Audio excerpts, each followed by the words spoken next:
غالباً 79 کا واقعہ یہ اغلباً میں ایک دفعہ پہلے سنا بھی چکا ہوں. حاضری کی سعادت ہوئی, مدینہ منورہ حاضر ہوئے سارے. عشاء کی نماز کے بعد نکلے تو 2 ساتھیوں نے مجھے کہا کہ یہاں بیٹھتے ہیں, چائے پی لیتے ہیں. تو میں نے کہا بہت ہی اچھا ہے, کوئی تو ایسا سامان ہو کہ مدینہ پاک کی گلی گلی پھر کر رات بسر کریں اور اذان ہو تو کسی بہانے جاگتے رہیں, دروازہ کھلے تو پھر اندر چلے جائیں. تو چائے کے بہانے ہم ان دوستوں کے گھر کمرے رہائش گاہ میں چلے گئے.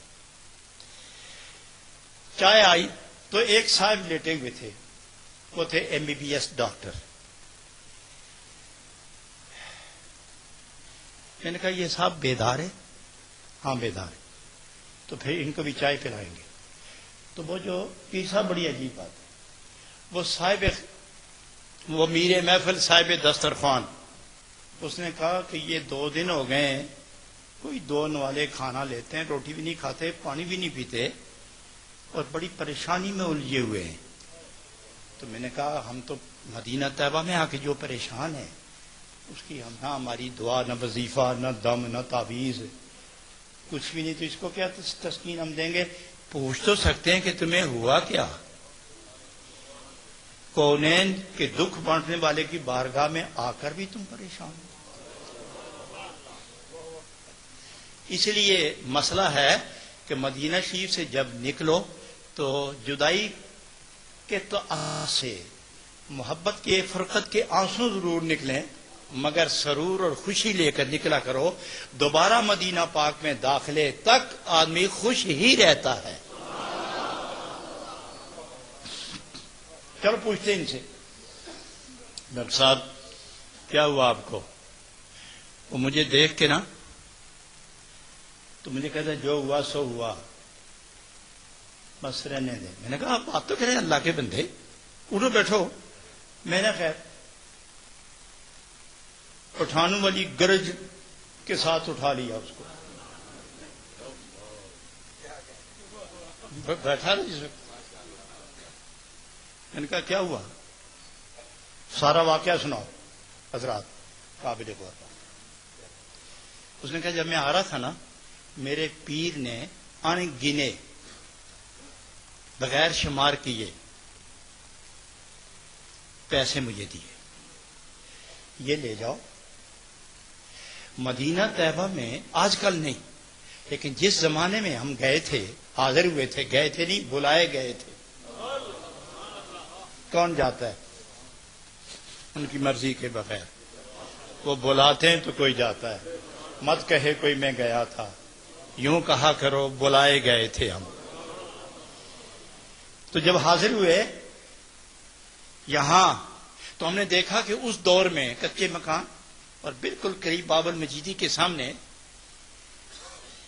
عام ہر گلی میں جس طرف سے بھی گلیاں آتی ہیں, حرم کے اندر آدمی داخل ہوتا تھا, ہر گلی کے کنارے کتے بیٹھے ہوئے ہوتے تھے.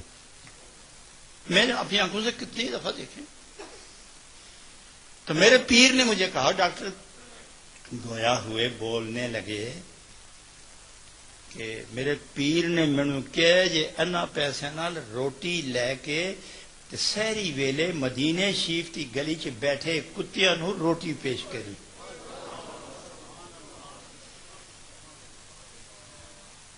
شاید میرا یہ سلسلہ میرے آقا نو پسند ہو کے میرے تو راضی ہو جان. تو میں بڑے اہتمام سے روٹی لی اور میں کتوں کے پاس گیا. جس کتے کے پاس جاتا تھا میں روٹی دکھاتا, وہ دیکھ کے اٹھ کے دوسری جگہ جا کے بیٹھ جاتا تھا. روٹی لین واسطے تیار ہی نہ ہوئے کوئی. پھر ایک گلی, دوسری, تیسری, 7ویں میں چکر کاٹ کے واپس آیا. دوسرے دن بھی کوئی کتا روٹی نہ لے گئے تو میں نے یقین ہو گیا کہ میرا سفر بیکار گیا اور میں برباد ہو گیا. یہ کہتے ہوئے نا وہ رو پڑا. تو دراصل یہ کیفیت سب پر طاری ہو گئی کہ اگر ہم سے ایسا ہوتا تو ہم پہ کیا گزرتی. شکر ہے ایسا معاملہ ہی نہیں آیا, نہ ہمیں اپنے رد ہونے کا پتہ چلے نہ قبول ہونے کا, درمیان میں امید میں ہی کھڑے ہیں, اس کو تو پتہ لگ گیا. تو تھوڑی دیر سب پر یاس و حسرت کی کیفیت، غم دکھ صدمہ. میں کیا ڈاکٹر صاحب میں نے علاج معلوم ہو گیا. کہنے لگے اللہ خوش رکھے کو بتا تو صحیح. نے کہا غسل کر، کپڑے بدل، آج یہ بھی ویلا ہے. روٹیاں خرید، 5-10 روٹیاں خرید کے انہیں دے ٹکڑے کر، 2 انہوں نے بند کر کپڑے وچ، غسل کر.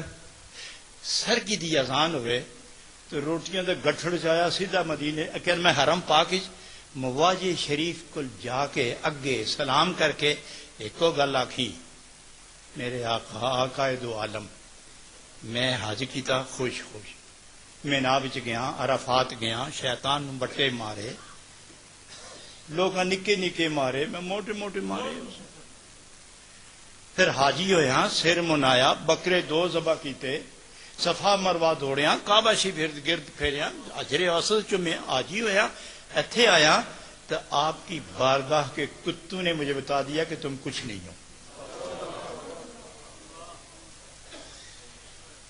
مجھے مر جانا قبول ہے، میں یہاں سے خالی لوٹنا نہیں چاہتا، مجھے کچھ بھی نہیں چاہیے، آپ راضی ہو جائیں بس کافی ہے. اور مجھے پتا اس وقت لگے گا کہ آپ راضی ہیں کہ اپنے کتوں کو حکم دے دیں کہ وہ مجھ سے روٹی لے لیں. اگر کتوں نے روٹی لے لی تو میں سمجھ جاؤں گا میرا آقا مجھ سے راضی ہو گیا. تو یہ روٹیاں لے کے بارگاہ میں عرض کر کے پلٹ آنا. نفل تجھے پتہ لگ گیا نا نفلوں کی قیمت کا. کتنے فرض پڑے با جماعت ہو، کتنے نفل پڑے، تہجد پڑھتے ہی رہے ہو نا کعبہ شریف بھی. کیا پایا تو نے؟ چھوڑ نفلوں، سلام عرض کر کے نکل باہر، چادر کھول کے کتیاں نو روٹی پیش کر. یہ کتیاں روٹی لے لئی تو مالک راضی ہو. اور میں باب فاروق سے نکلوں گا، مجھے بتا دینا. حضرات میں اپنے معمول کے مطابق جب نکلنے لگا باب فاروق سے تو ڈاکٹر مسکراتا ہوا مجھے نظر آیا. میں نے پوچھا ڈاکٹر کیا ہوا؟ واللہ وہی سبق میں نے پڑھا اور گزارشات پیش کی تو جب میں واپس آیا ہر کتے نے مجھ سے روٹی لے دی. حضرات گرامی، جس بارگاہ میں رہنے والے کتے کا یہ عالم ہے کہ وہ نیکوکار اور گناہگار کو پہچانتا ہے کہ روٹی لوں یا نہ لوں، اس کتے کے مالک کے علم اور کرم کا کیا عالم ہوگا. اور جو فریاد اندر کر رہا ہے، کتے باہر انتظار اس کا کر رہے ہیں کہ آئے تو اس کو راضی کریں.